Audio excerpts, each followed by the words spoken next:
Hello and welcome to the second webinar in the series, the How-To series from Strengthening the Heartland.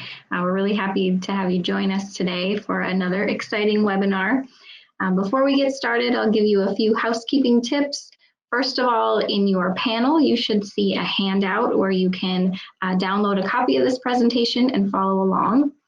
There will also be a survey link for you. We really appreciate your feedback. So after the webinar, feel free to hit that survey link and give us some feedback. We're always happy to take recommendations for future webinars.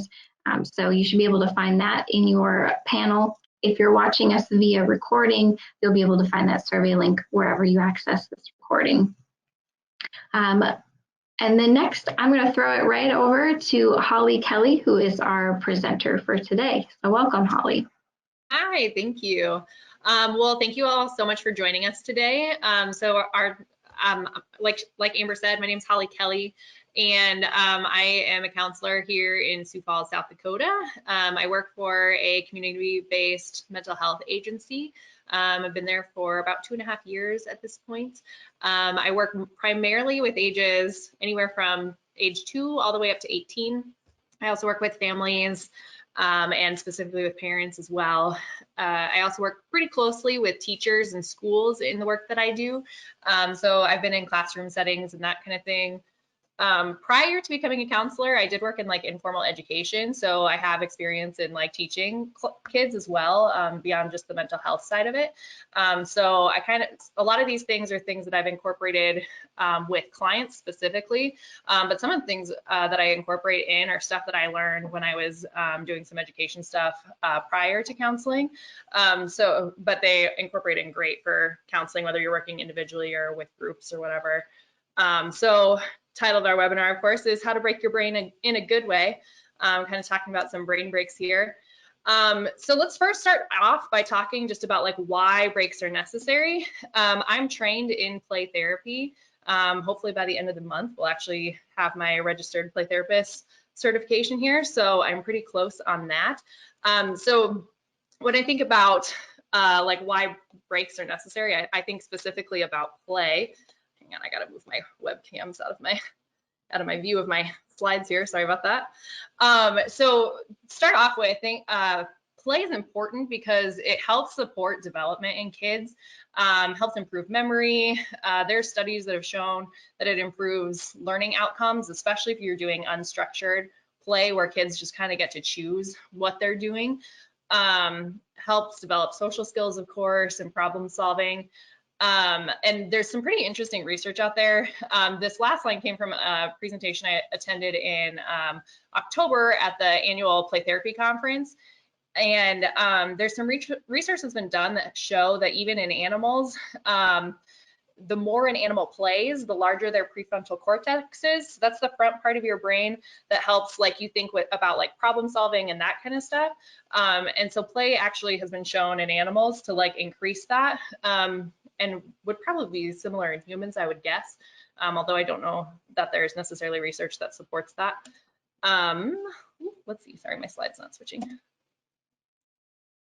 Oh, let's see. I'm sorry, there it goes. Again, play helps you become more responsible for behaviors and develops some success there. Also helps with just self-efficacy and that acceptance of yourself and learning that, you know, that like, oh, I am capable of doing this. Like maybe I just need to try it a different way. It's pretty interesting when working with small kids. A lot of times kids will do some type of like mastery play where they're trying to like build something or just accomplish something. And so when they're able to like do that and fail, but like try again, maybe trying it a different way or whatever, not only that problem solving, but also like, oh, I can do this, I'm capable of this. And even just in general, when you think about like breaks and stuff like that, you know, a lot of times I think in school systems or other things that kids might be doing, they're expected to like sit still a lot and not move. And like our bodies just aren't made for that, even as adults, but especially kids like need to be moving around and interacting a little bit more. And so if you can break up some of that like academic stuff or incorporate in some more interactive stuff into that learning, they're more likely to remember it, but also they just are gonna cooperate a little bit better too. If you're giving them some of those breaks, you'll have less behavioral issues and that kind of thing while you're doing that. All right, so let's get into some specific activities. So I kind of tried to cut out, I obviously put in a little bit of information of why breaks are important, that kind of thing, but mostly I tried to gear this presentation towards specific activities that you can use with kids, because anytime I've been to a presentation, if there's not like practical hands-on stuff to use, I'm kind of like, not worth my time. So I tried to just load this presentation full of different activities to use with kids. So we're going to start out by talking about just sensory activities to do. Why is my slide? There it goes. Some things to consider with sensory activities is when you're doing whatever you're doing with them, make sure you kind of have an idea of what kids are comfortable with, or if you are a teacher and you're maybe in a situation where you don't know the kids very well, just pay attention to like some of those signs where maybe their bodies are getting tight, or like they're just clearly like really anxious or getting uncomfortable. Every kid responds differently to sensory things. A lot of kids will gravitate towards them, but I mean, if you have kids like on the autism spectrum, or even just have some sensory needs, sometimes you will have kids that will react very strongly against that.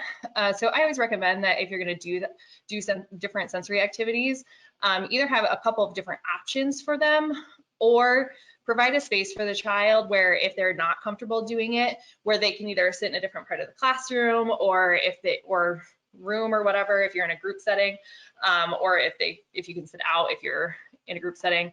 If you're working with a kid one-on-one as a counselor or whatever, it's a little easier to maybe target that towards your specific client that you're working with. Obviously, if a kid is uncomfortable, don't force it, because that's likely not going to end well for you. But even just helping to increase a child's window of tolerance, I think, is important. So trying to get them to try new things even, but obviously work within their ability to handle that if that's what you're trying to do. Sensory play is very regulating and stimulating.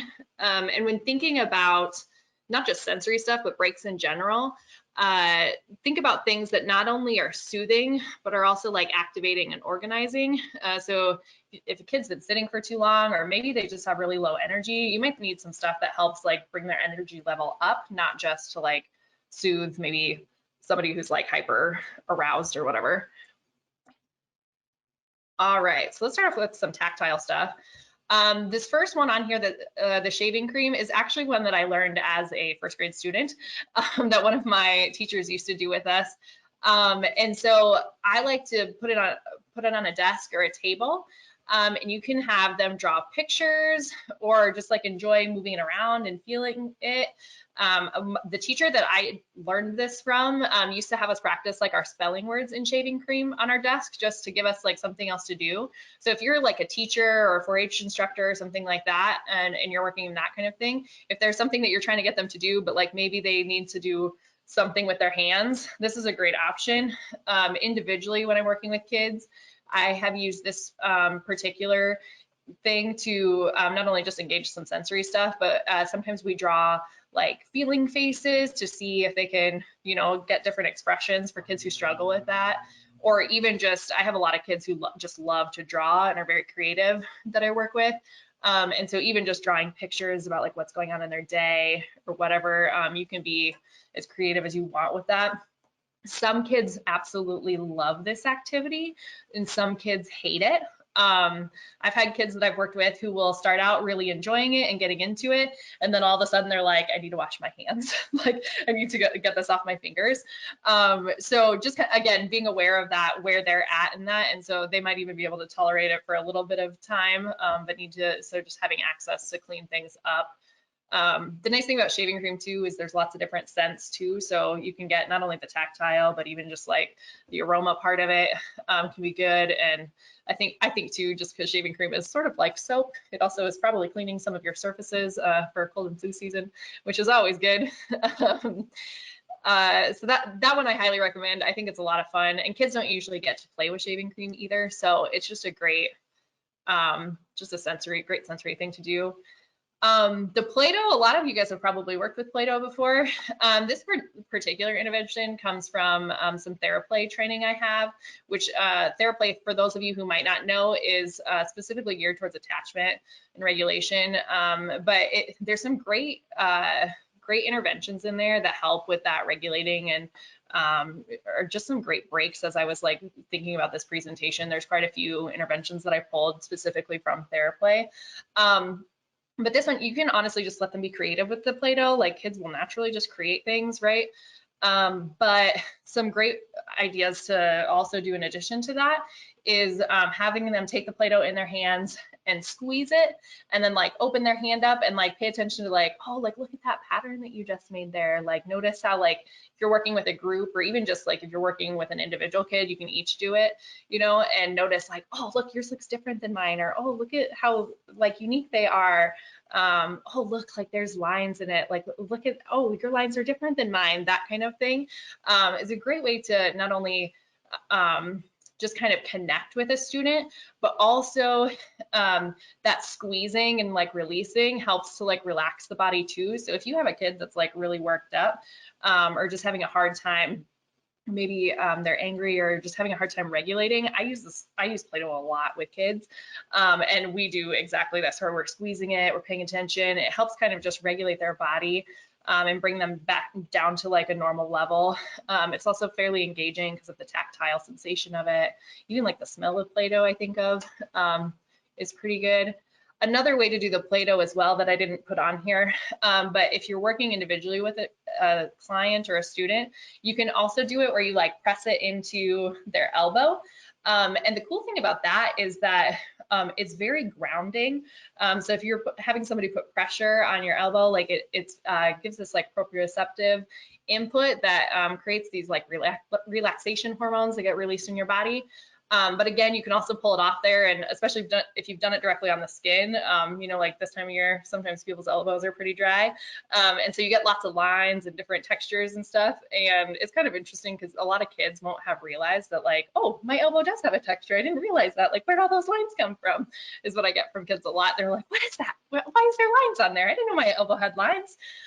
So it's just kind of interesting, again, to just kind of connect with kids, and it's very regulating. If you try it out with a friend or whatever, it's pretty interesting how just like grounding it is and kind of comforting. And then just a couple other ideas for tactile stuff, having things like putty around for kids to just stretch and things.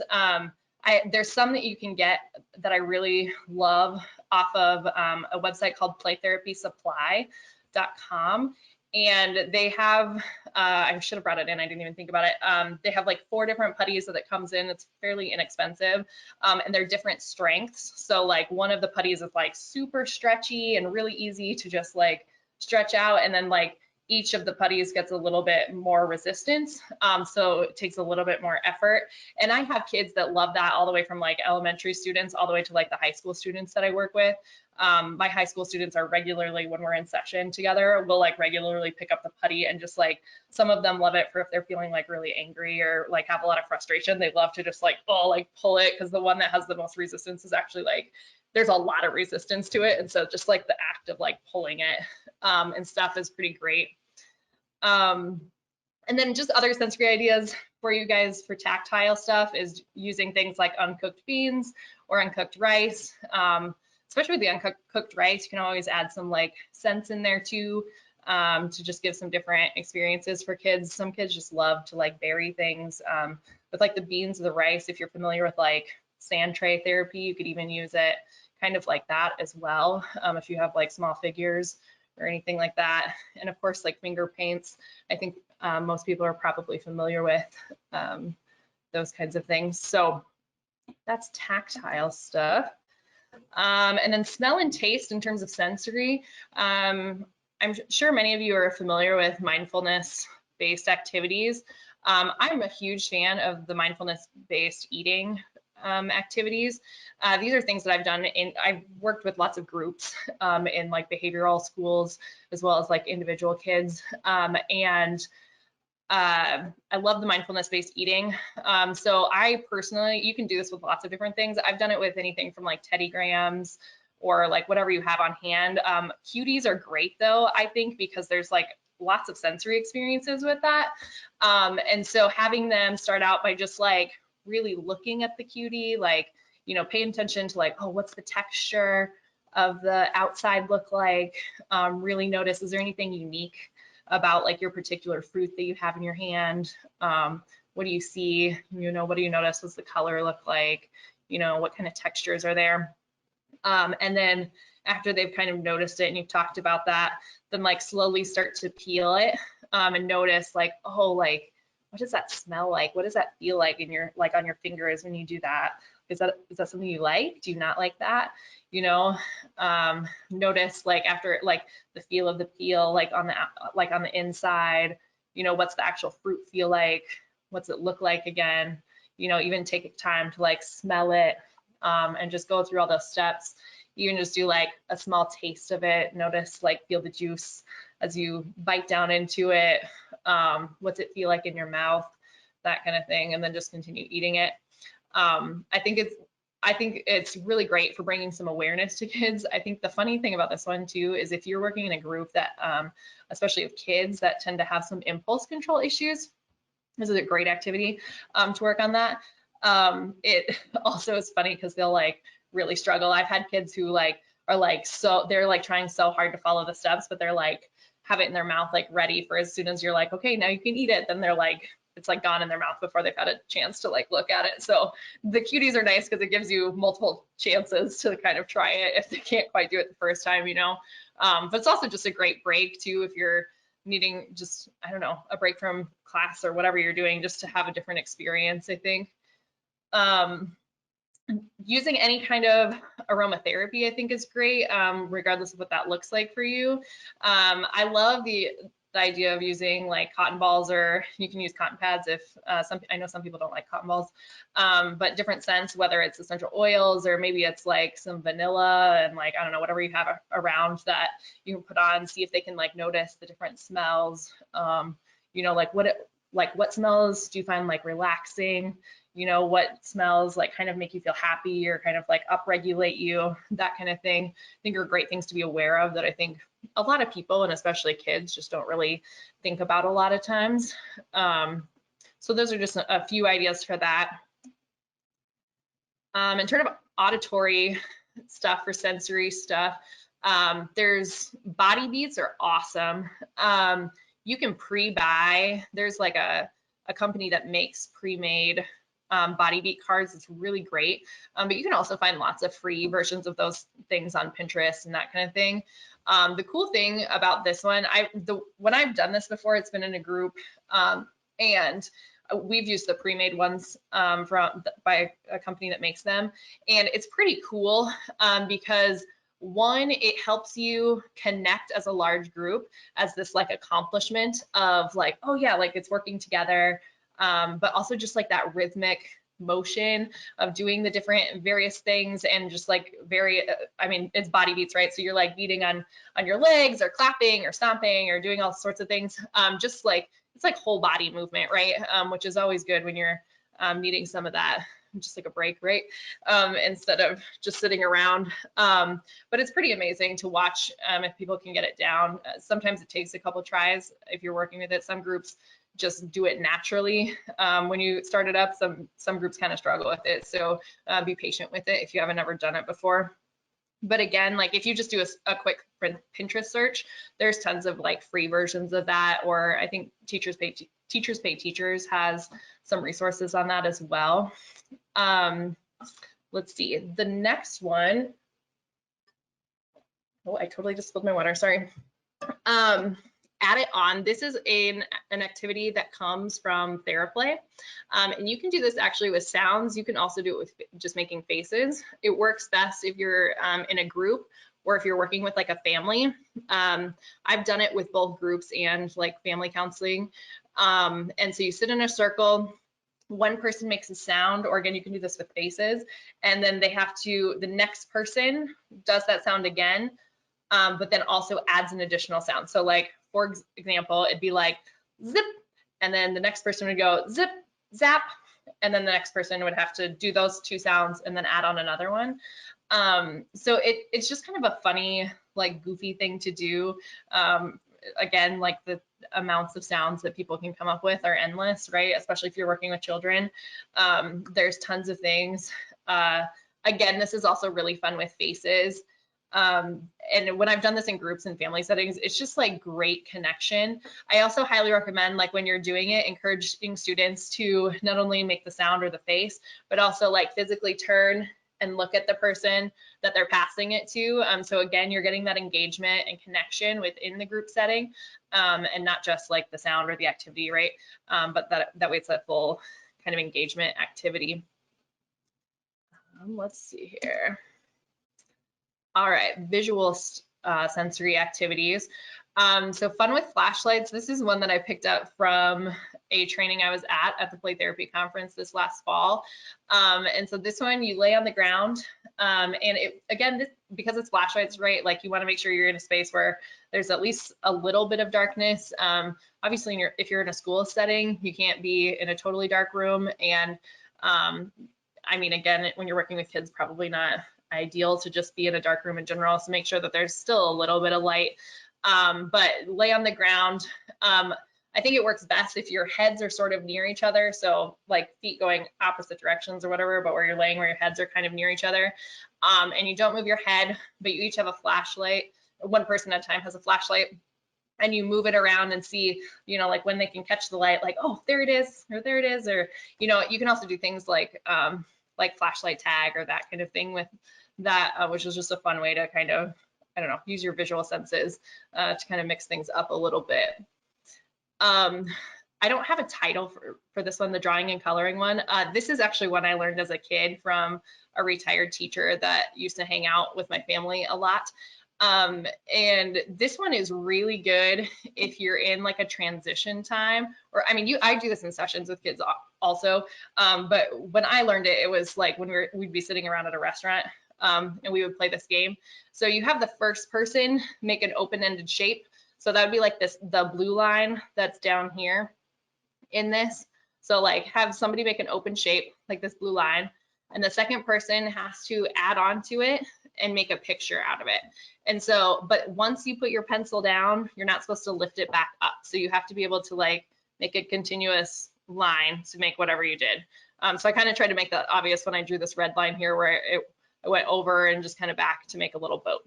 And this activity is really cool because it engages the creative side of the brain, but it also is a great thing for like problem solving and that kind of thing. And again, like it's so good for transitions as well. So if you have, it's easy for kids to do this with each other. If you're in a classroom setting, it's great for individual settings as well. I've never used it in a family like counseling situation, but you probably could if you're working on just getting them to work together and kind of create something as a family. It could be used that way too as well. But it's one that I love. And once kids like learn it, a lot of times kids will start requesting it. I have kids that I work with that are like, oh, can we do that? Can we do that coloring game? Can we do that coloring game? I love that game. And they'll just randomly pick it up without me prompting it once they learn it, because it's so fun. All right, vestibular. So these are anything like going outside and swinging.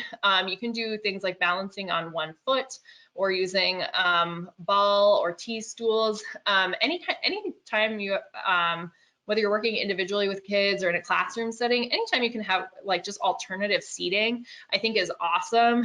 Just because some kids just like sitting in a regular chair, they're just like, not what works for them, right? So anytime you can give them other options, like sitting on those balls or T stools, or I've seen those stools that just like, they're not totally flat where they just kind of wobble, are great.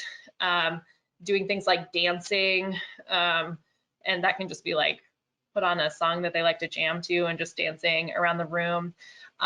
Human knot is great if you're not familiar with it. I think a lot of people who work with kids in most settings are familiar with that. It's a great team building activity. So it's great, again, if you're working with a group or in a family setting. You stand in a circle and everybody grabs hands of people who are not right next to them, and then you have to work out of that knot. So it involves a lot of communicating. a lot of like awareness of like where your body is in comparison to like where other people's bodies are in your family or in your group. And it's just really great for, again, for that team building and that kind of thing. Mirroring is another Theraplay activity, but I think it's probably familiar to some people even outside of that. So you need at least 2 people to do this one. I think it's great if you take turns being the leader.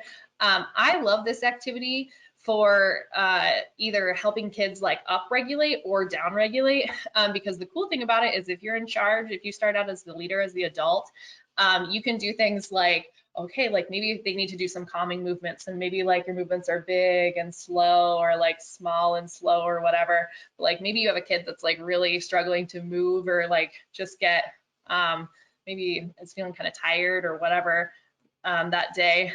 So then you can do like faster movements, or, you know, maybe it's like big stretches or whatever to get their body just moving and going. But kids also love this because they also kind of like to be in charge, because how often do they get to do something where like the adult is doing the same thing that they're doing, you know? So it's great. And again, this is a great one for connection and engagement, as well as just helping regulate either up or down, depending on where the kid is at. All right, and that's gonna move us into like movement and body regulation.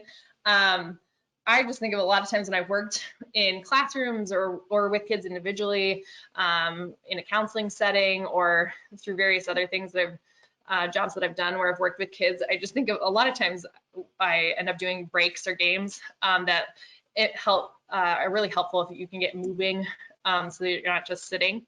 This first one, wiggle your body. This is a Theraplay intervention that's great. So this is just like a little rhyme you do. So and as you're saying the rhyme, obviously you move all the parts. So like I wiggle my hands, I wiggle my feet, I wiggle my shoulders, I wiggle my seat, and then like shake your whole body. Now the wiggles are all out of me. Like, see how quiet I can be. And so that's just a great way, like a little rhyme to do with kids. This one probably works better with the younger end of the age group rather than someone like your older kids that you may be working with, but just a simple little rhyme for that. Whole body rock, paper, scissors. This is one that I have never used in a counseling setting before, but I've used it in settings where I've done some like informal teaching, or I volunteer with a lot of kids outside of work as well. So we've done this a lot for like just team building and just, I don't know, fun. Because again, it just gets you up and moving. So pretty simple instructions. Most people are pretty familiar with rock, paper, scissors. Yeah, so you can kind of follow those if you're interested in doing that. Silent ball. This is a game that I picked up from a teacher that I used to do a group in her classroom. And this one is awesome because when I first started experiencing this game, I wasn't really sure the purpose behind it. But as I played it more with the kids in our group that we had, I was realizing that actually what it was teaching was like their awareness of like what they're doing as well as like others. But it also was like very regulating to them. This particular teacher in their classroom, they used a ball that wasn't like actually a ball. It was something I think she had picked it up at like Target or something, and it was like really floppy and had all these like funny things coming out of it. So there was a whole like sensory experience with it as well. But basically what you do is your goal is to be the last one standing. You start out by saying 3, 2, 1, silent ball. And as you're saying that, students are supposed to spread out in the room. And once they pick their spot, they cannot move from that spot, okay? So you toss the ball around. If the ball gets dropped, you're out, or if you make a sound, you're out. And so this one's great because especially if you're working with kids who have impulse control or like just like lack of awareness of themselves or others, like this is really great because it forces them like, oh, okay, like if I make a sound, like I like lose the game, right? And so like I like have to be quiet in order to like accomplish my goal here. But again, it's just really fun, and especially if you add a ball that has a texture or sensory component, just even better, I think. Night at the Museum or Statue. A lot of kids know this game, and they'll call it by either of these titles or ones I've heard. I'm sure that there are other titles out there for it. But again, this is another one that's great for like that impulse control and regulation and just like body awareness. So again, you have students spread out in a class in the room or whatever space you're using. Depending on the size of your group, you can have like 1 to 2 students be a guard, and that person just like walks around kind of where people are standing, and you're supposed to move. There's no like particular place you have to move to, although you could set it that way if you wanted to. But the guards move around, and if they see you moving, then you're out.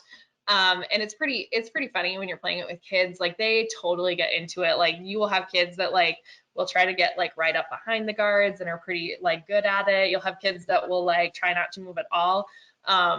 My rule usually with students, or if you have to make this rule, is that like they have to move at some point during the game, right? They can't just like sit in one spot, because that's not really fair if they just like sit there and don't move at all. But most kids will try to move because it's like fun to sort of try to move and not get caught. But again, it's great for like kids who have impulse control and just need some help like learning, having some of those things that naturally teach them that kind of thing. All right, musical movements. This is one that I have used in group counseling settings before, and I just love it. When I did it, I used it with a group of like 1st and 2nd grade students, but I think you could use it with a lot bigger age range than that. What I did is I had kids spread out in the room, and then I just picked a song that didn't have, you could do a song that they're familiar with and that has lyrics. I just went onto YouTube and picked a song that was a little bit more maybe like upbeat, but didn't have any lyrics to it because I just didn't want to mess with the implications of that sometimes. And so I simply gave them the instructions like, okay, if the music is really loud, your movements need to be bigger or faster. As it gets softer, then you do like slower movements. And if it pauses, then you have to freeze in whatever spot you're at.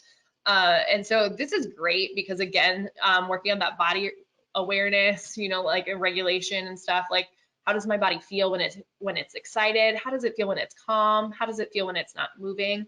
And those are great process questions if you're working with a group or even a family, in terms of like, just helping bring more of that awareness with them.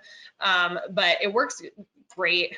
I think I've done it for as long as like 20-25 minutes before with kids. They really get into it, especially if there's music that they're really connecting with or whatever while they're doing it. Balloons are awesome because they're cheap and they're just kind of natural teachers, I think. So you can do this again in groups. You can also do this if you're working with an individual student one-on-one, but have your kids divide up into groups of at least 2 or 3. You give each group a balloon and just try to keep it in the air. The cool thing about this is really like a natural regulation tool. And again, especially if you're working with somebody, it's good engagement and teamwork and connection and stuff. If you want to add a challenge or whatever to it, you can use like your elbow or your pinky finger or your head. A lot of kids want to use like their foot or their knee, which you can try it if you have a small enough group you're working with, or if you're just working one-on-one with a kid. I caution against using feet or knees because like generally it leads to people getting kicked, obviously, but it's really fun to just kind of try those different things. If you're working with kids who have some like motor challenges, the pinky finger might be hard, but you could do like a thumb or an index finger instead, depending on their ability to like move themselves. But also it can be great too if you're working with clients who do struggle with some of those motor activities. It can be a good challenge for them as well in terms of just moving things a little differently and trying something new. Bilateral drawing is really cool. So what you do with this you can do this on paper. I also, a lot of times when I do this with students, if I have a whiteboard accessible to me, kids love to draw on the whiteboard because they don't get to do it very often. So when they get to draw on a whiteboard, they think it's really cool. So I use a whiteboard a lot, but you can also use paper or whatever. And you have them get 2 different colored utensils, whether it's markers or crayons. If you want like a good like sensory addition to this, things like pastels or chalk are good too, because it just gives you a different sensory experience. But basically, I just have 2 pens, but you would have 2 different colors. Start by having them just like scribble. And so using both hands, scribbling, and then you can also, if they're doing that okay, you can have them try to do circles, or if you feel like they're able to do that, like okay, and they're not getting too frustrated, trying to get them to cross over like so is awesome, because what that does is it helps you cross the midline, and so it helps your both sides of your brain communicate with each other, and it just kind of gets the whole brain online. If you're going to do this, I would say on the slide it mentions to add music. I would say if you haven't done this with kids before, have them start with no music and just draw, because sometimes the music can be a little overstimulating when they're trying to like coordinate themselves. But if they're feeling pretty good about it, adding music can be cool too, because then you can kind of like, I don't know, you get different like movements and stuff going as you're doing it. But it's pretty cool.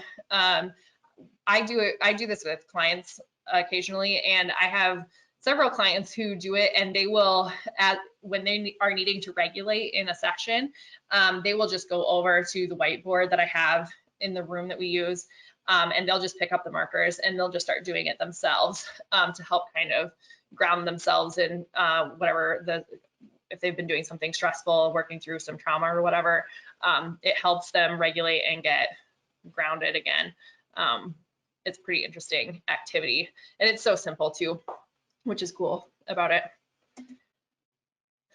Some resources that I really like on YouTube, if you're not familiar, most people, if you've worked in a classroom setting or have worked with kids a lot, I think are probably familiar with at least Go Noodle. Cosmic Kids is also really great. Go Noodle has tons of options, anywhere from like dances, various games or whatever, or rhymes that you can do with kids. Cosmic Kids Yoga is awesome.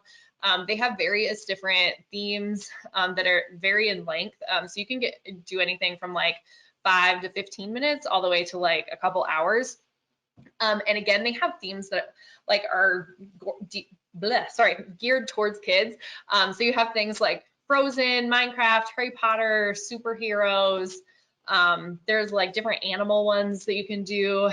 So they really appeal to like a wide range of ages of kid. And I just think they're great. Sometimes the voices are funny and the people who narrate them, but kids really get into it. That's just my comment as an adult. All right, let's see. Any questions so far that anybody has before I move on to our next section? Actually, that's a good point. We don't have questions so far, but I did forget to mention that you can type in those questions in the side panel in your chat or your questions box. And if you do that, I will definitely relay those to Holly. So feel free to do that at any point. We will try to leave a little time at the end also, if you want to ask questions at the end. Yeah, absolutely. Oh, the other thing that I didn't add on the YouTube resources that I also really like is if you are needing just some like music to play to help kids, just like for background music, there's a great group called Piano Guys that I really like. They do a lot of covers of popular music. But the cool thing is like there's no words in there, so you don't have to worry about language or anything like that. And if the kids are needing some like just visual stimulus, the videos are actually really calming themselves. They do a lot of like scenes in nature and stuff, but it's a lot of like piano music and cello and that kind of thing. So that's a great option for if you're just needing some music in the background. I just had forgotten to put that in the YouTube resources there. Let's see here. Calming breaks. Okay. Mandalas are something that I personally love to use with students. They're great if you're working with students either individually or in a group, and they're feeling like things are getting a little out of control, or they're just like way too overstimulated by something, or maybe there's been something you've been doing in session or in a group that's like really stressful, or maybe even just something that's been going on at school that's been like in the classroom or whatever that's been really stressful. So I like to have just various mandalas printed off. You can find tons of free printables for mandalas just by like doing a Google image search. And I just like to have various coloring options available. So anything from markers, crayons, colored pencils, all of that kind of stuff. When I've done groups in classrooms before at schools, I've often done this as just like a calming activity when we're doing like a mindfulness unit. And I always just like end up like sneaking out of the classroom at the end of the group and telling the teachers like, okay, like we're done. Like I'm gonna let you transition from here because they're pretty chill. And the teachers are always like, oh my gosh, thank you so much. Like, because their classrooms get super calm. But this is also an activity I use if like what I'm working on in a group or individually just isn't like going the right way. And I just need to like ditch what I'm doing because it's not working. I'll pull out a coloring activity like this, or just let them like do like free draw or whatever, just because that's so regulating and calming. And again, this is an activity that I would add in like some calming music. So whether it's just like classical music or whatever, again, I typically throw on piano guys because I really like them. But I just think it's a great activity. And again, if you're working with teachers, they also love it for that. Labyrinths are really cool. A lot of people aren't super familiar with labyrinths. Labyrinths have been used for hundreds of years in various religious practices as a form of prayer, but they can also just be used again for that mindfulness strategy. The link that I have on the bottom of this slide is where I pull a lot of labyrinths that I use. And there's like the one that's off to the side here is like a standard one. But there are also tons of labyrinths out there that are a lot simpler. So if you're working with younger students and maybe that labyrinth seems like overwhelming to them, then like you can find simpler ones that are less intense. But basically the idea of it is just to kind of relax and focus. I like to prompt kids with thinking of either like a question or that they want to think about, or maybe it's even just that they need to relax. So thinking of some like a peaceful place or something like that. So take those deep, slow breaths, like relax and focus on just like the entrance. It recommends using like your non-dominant hand, just because then it helps you focus a little bit more, where it might be a little bit easier, or like you might go through it a lot faster if you're using your dominant hand. But if you're using your non-dominant hand, it's a little easier to go slower and actually like think and relax as you're going through it. And again, just like slowly tracing the patterns of it with your finger, like trying to clear your mind, or just focus on the path of the labyrinth or on that question that they want to think of, and getting to the center of that labyrinth and just like really taking a minute to like breathe and like observe how they're feeling. It's a great time to do like a body scan or something like that, and then work your way back out of the labyrinth. And then I think this is a great opportunity too to like process with kids, like how's your body feeling right now? What did you notice? Like how does it feel different from like when you started, or that kind of thing. If labyrinths are something that you really get into, or you have students that really get into, you can also buy fairly inexpensively off of Amazon. They make like little metal ones that have like a little stylus thing that you trace. So it gives a little bit more of a sensory experience than just having it on paper. Or if I don't know of any in South Dakota, but if you ever get the chance to walk one, it's also a great way to do some meditation and stuff. I also sometimes with labyrinths will have kids color in them instead of just tracing it with their finger. So some kids like to just do like different designs as they're walking through the labyrinth or whatever. It just depends on like whatever's going to work for them to help kind of focus them. This is an activity that we've done in some of the groups that we've done in a school system with like behavioral kids.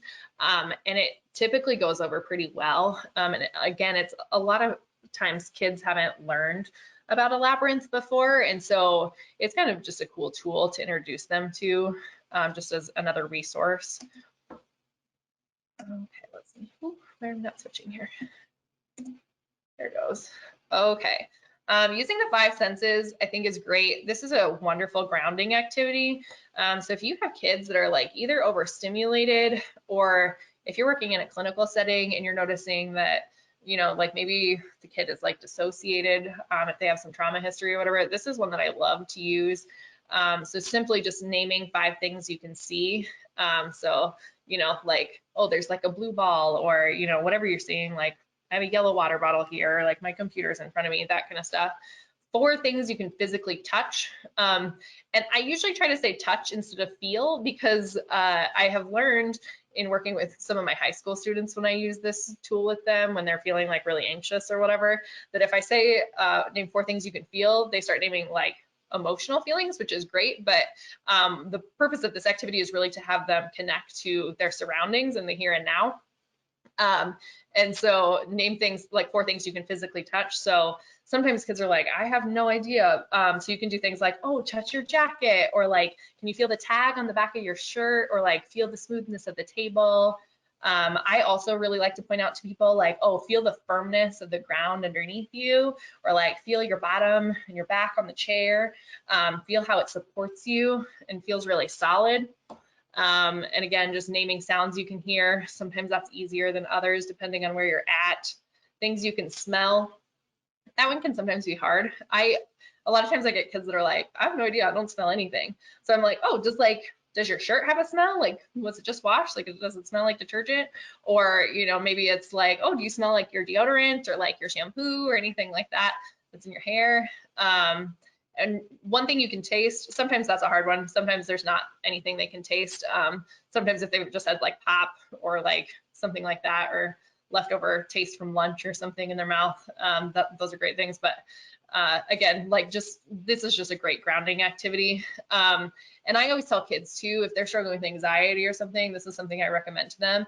And if they can't remember everything, even just doing like the things you can see. So you can even just do like, oh, name all the blue things in the room, or name all the circles, or whatever that you can see in an area. So you don't have to do every single one of those, especially if they can't like remember them off the top of their head. But it's a great grounding activity for kids. Let's see, deep breathing. So a note on deep breathing, I find that a lot of times students have not been taught how to deep breathe correctly. So I recommend before doing a deep breathing activity that you actually take a moment to just teach kids how to deep breathe. Because if you ask students, and because I do deep breathing even with like my high school students, right, that I work with. And if you ask students like, oh, has anybody ever taught you how to take a deep breath? They'll be like, well, yeah, I know how to take a deep breath. Who doesn't know how to do that? But like really what you find a lot of times is when people are taking deep breaths, they're taking it from up here in the chest. And really you want to be using your diaphragm or your belly. So if you take a deep breath, making sure you breathe in, and like I tell kids or high school students to like breathe in and like act like their belly's filling up with a balloon. So like make it really big and then breathe out. Because if you're breathing deep from your belly, that's going to release some of those relaxation hormones in your body. Where if you're breathing up here, that's like what you use when you're exercising or like playing basketball or something like that, or like running away from something, where you need like that adrenaline. And so your body's going to release different things based on how you're breathing. And if they're having a hard time breathing from their stomach, a really easy way to do that is have them lay down on the ground, because your body will naturally breathe from your stomach when you like lay down to take a nap or go to bed. And so if you just have them lay down on the ground, if they're having trouble with that, that will naturally like cue their body in to how to breathe like that. And also can be very grounding too if they're feeling kind of stressed out. But I love when working with kids to work for deep breathing activities. I love to use like something that like as an external focus to help them do that, because if you tell a kid to like take deep breaths, especially if you're working with an elementary student or somebody who's like even like under the age of 5, they're gonna be like, I'm not gonna do that. Like, you know, you're gonna get a lot of attitude, or you're gonna get a lot of like kind of motions, which is not what you want there. And so using something like a pinwheel for them to breathe on. And again, taking those big, slow, deep breaths. With the pinwheel one, it can be like, oh, let's see how long you can breathe out. Let's count and see how long you can do it. Oh, do you think you can do it longer? You know, let's try taking a bigger breath and see if you can get it. That way you're encouraging those deep, slow breaths and you're not getting those short, quick ones. Is great. I love the hot cocoa one, and you can do this with like actual hot cocoa, or you can just have them pretend to have hot cocoa. This is a great one for the winter time. So again, just like having them pretend to hold it, taking that deep, slow breath and like smell the cocoa, like feel it warm, like warm your hands, you know, breathe out, like, so it doesn't burn your tongue when you take a drink, you know, like cool it off. You know, take a drink from it. This is another great one for like the mindfulness eating kind of thing. There's a great resource on Teachers Pay Teachers for the hot cocoa. I think it might be like a couple bucks or whatever. There's like a coloring sheet that goes with it, but it'll give you like a print off for like the guided imagery thing beyond that, what I have here on the slide. And also has like little marshmallows they can color in for like things they're thankful for or whatever. But again, also great to use with like actual cocoa if you have access to that kind of thing. And kids love it when they get to like eat something or make something in session, you know, to take with them. Let's see. Okay, bubbles. Bubbles are something that I just love because I think they're really fun. The cool thing about bubbles that I have found when I've been using them with either individually with students or again in groups is that they tend to naturally like kind of regulate kids and again calm them down. This is another one of those activities where I found if I do bubbles when I'm in a group setting, again, I usually end up like sneaking out of the classroom at the end and just letting teachers know they can transition when they're ready, because kids will like get pretty calm while they're doing it, especially if they're doing the big bubble activity where they're just trying to see if they can get like a big bubble and taking those big slow breaths to get that, because they're just naturally getting really calm while they're doing it. Also, as a side note, this is a great way to teach like personal space, because I found when I'm doing this in a group setting that kids will naturally try to be like right up next to each other while they're doing it, and they're like, oh, he popped my bubble. It's a great opportunity to be like, oh, well, let's look at the room. Like, is there anywhere else you can move so that like maybe they're not so close to you to pop their like your bubble, like physical or actual, you know? And so there's great applications there, I think, for a lot of things when using bubbles. The second activity on here, this is one that I took from, oops, I'm so sorry, I didn't mean to swap that. This is another one I got at the play therapy conference that was at this last fall. Have students lie on the ground, and you can either have them blow them or you can blow the bubbles, and just like slowly watch the bubbles fall. And as they do that, like take slow breaths, focus on like relaxing the muscles in their body. Maybe even have them do like a little bit of a body scan while they're doing it, and just watching them slowly fall, you know, let the stress fall away, that kind of thing. Progressive muscle relaxation is something I love. This is a skill that I feel like I did not learn until I was in grad school, and I wish I would have learned much earlier in my life. So if you're not familiar with progressive muscle relaxation, it's basically you do a body scan, and you go through each of the muscles in your body and you squeeze and relax each of them, paying attention to like the tension when you're squeezing and like how it feels when it's relaxed. It's a great tool. The link that's on here is a link to a YouTube video that I love to use with younger, like elementary age students. And again, I've used this both individually and in group settings. And that one walks through really well of like, oh, like squeeze a lemon, like get all the juice out, you know, like each hand. It does things like, oh, pretend like an elephant is stepping on your stomach, like tighten up your stomach so that it can stand there, and walks you through each of the muscles in your body while you're doing it. It's a great tool. Sometimes with that one, I will say is with the YouTube one is a hit or miss with kids. It will either work really great and kids just like totally gravitate towards it, or they're like, this is dumb. So it's kind of, and I have found that it's extremes. It's never like anybody in the middle of that. But when it works really well. The other one on activity on here, I just found a picture of this book, The Angry Octopus. Is a great story. Most kids, even if they don't like the YouTube video, love this little book. And it walks through this octopus has made this like beautiful sculpture garden, and somebody in the middle of the night has come through and just destroyed his garden, and he gets all mad, and it talks about like all the sensations he feels when he gets mad. And then this, they call it a sea child, but it's a mermaid, obviously, swims by and like teaches him how to like relax his body. And so it walks through like squeezing his hands and his feet and all the like his face and that kind of stuff to like help relax the whole body while they're doing it. It's this one, the Angry Octopus, again, is geared towards younger students. If you're working with adolescents or even adults, there are tons of like YouTube videos out there, or even just like scripts you can use if you are somebody who likes to read through a script. I'm not personally a huge fan of scripts. That's just a personal preference of mine. But if you're somebody who like really likes to read a script and has a very soothing voice, that is a great option for you as well.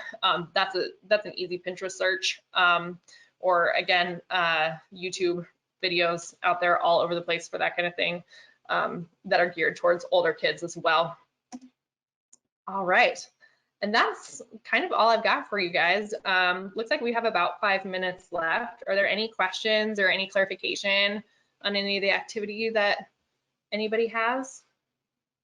So we can take a few moments to give people some time to type in case there's questions. I'll give a few reminders that you will receive a recording of this presentation, and then it will also be available on our YouTube channel. So you can go to Strengthening the Heartland. If you search YouTube, you'll find it, and there'll be a copy of this presentation. So please feel free to share widely. These are free resources. Holly gave just a ton of great resources. I feel like I'm going to use a few of these just myself for some of that relaxation. So again, please feel free to type in some questions. Holly, one thing you did mention early on was about the sand tray and how you could use that with the rice. And so I wondered if you could give just a brief description of kind of, you know, the idea behind the sand tray and how to use that. Yeah, absolutely. Sand trays are awesome if you're not familiar with them in a therapy setting. There's like specific training that you can do on it. There's also some great book resources too if you're interested in learning more of it. But basically the purpose of a sand tray is to just give kind of like a creative outlet for people, whether, and you can use this with kids or adults even, to just kind of express a different things. So a lot of times if I'm working with clients in session, I have kids that will just like use the sand tray all the time, that will just kind of do it unprompted. But some, like when I work with adolescents, I usually give a prompt. So it might be something like create a tray that like represents your anger. And so like we have like different figures and stuff that they can put in there, and we can process different aspects of their anger, like things that are kind of like triggering their anger, or even like past situations that have come up that are maybe impacting their anger still and how they process it. But the cool thing about using a sand tray to do that kind of thing is, in addition to just giving a creative means, it also gives like a sensory experience too. So whether they're doing a scene or maybe they just want to like play with it, I really like kinetic sand personally for that, because it's like they can mold it and squeeze it and kind of move it around. But really any kind of sand, or again, like you could use rice or beans for that as well, just to give a different sensory experience in it. Does that kind of clarify? Yeah, that's great. I wasn't sure if everybody was kind of familiar with it, but I thought it was such a good idea to kind of use that, you know, with rice, which is something like really easy to get on hand and cost effective, like a lot of your resources were. Mm-hmm. Okay, I think I just saw a question pop up here. What is an ideal amount of time for a break in a school setting? Yeah, that's a great question. Honestly, I think anywhere, if you're in a school setting, doing things like 5 or 10 minutes is probably okay. But I think it sort of depends on the kids you're working with in your classroom. But I would say at least 5 or 10 minutes would be ideal every so often throughout the day. I think the more you can incorporate some of those breaks, or even just incorporating some of those creative aspects or sensory stuff into even just like the curriculum you're using, the less you'll need those breaks. So it just kind of depends on how much the kids have been sitting, or like even just how stressful the topic is for them or whatever. You kind of have to read your room a little bit and kind of be aware of the students in your classroom, I think, if that kind of answers that question. Yeah, we've got a couple comments. People really love the resources. I think that was a huge takeaway. So thank you for compiling all of those and sharing those with us. Yeah, absolutely. You mentioned a couple other websites that you've used, like the Play Therapy Supply and the Piano Guys. So if you're willing to share those with us, we can also send them out. Oh, yeah, absolutely. Yeah, all right. Wonderful. All right, well, I don't see any other questions, and I want to be mindful of everybody's time this afternoon. So thank you so much, Holly, and I hope you have a wonderful rest of the day. Thank you. You guys too. Have a great weekend.